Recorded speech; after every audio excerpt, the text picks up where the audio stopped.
Hi, I'm Dr. Steve Feldman, curator of PromisedLandMuseum.org, the Jewish Museum of the Palestinian Experience. This is a brief tour of the Civil Rights Gallery of our museum, one of our more uplifting galleries, based on Jews' long history of suffering persecution and the resulting deep commitment to civil rights for all people. Start from our homepage, go to Galleries and pull up Civil Rights. Jewish commitment to civil rights is exemplified by Rabbi Abraham Heschel, seen here marching along with Martin Luther King in support of civil rights in the southern United States. We Jews have a history of supporting civil rights. There are many Jews committed to civil rights who are questioning how Palestinian people are being treated.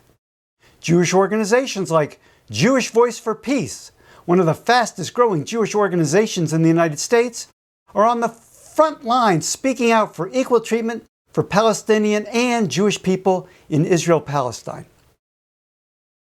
Unequal treatment of Palestinians runs deep, including access to basics like water. This gallery goes into detail about access to water. The museum's parent organization, Voices for Justice in Palestine, offers a full lecture on water rights in Israel-Palestine. You can learn more about it by visiting the Voices for Justice in Palestine website.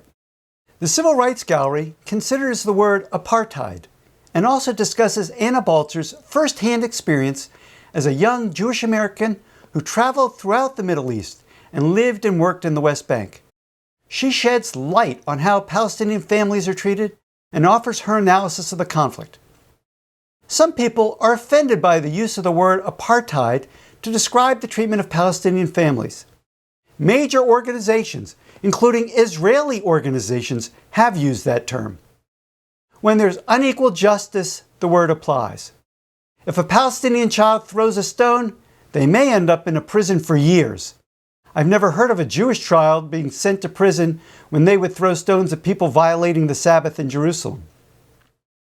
The home of a Palestinian family might be destroyed if somebody in that family committed terrorism. I don't think anybody would imagine, even for a millisecond, Israel destroying the home of an Israeli Jew who committed an act of terrorism. When Israeli Prime Minister Yitzhak Rabin was killed by a Jewish Israeli ultranationalist, his family's home wasn't destroyed or even considered for destruction. This gallery also describes the wall, built to separate Israel from the West Bank, the many Israeli settlements in the West Bank, and how Israeli control of the West Bank affects Palestinian lives on a daily basis. The differences in how Israel treats Jews and non-Jews in basic things, such as marriage or the ability to return to one's home, are unequal. I, an American Jew, can go back to Israel after 2,000 years of being away, whereas Palestinian families who were expelled from their homes a generation ago are not allowed to return. To a morally Jewish perspective, it's not kosher, it's apartheid.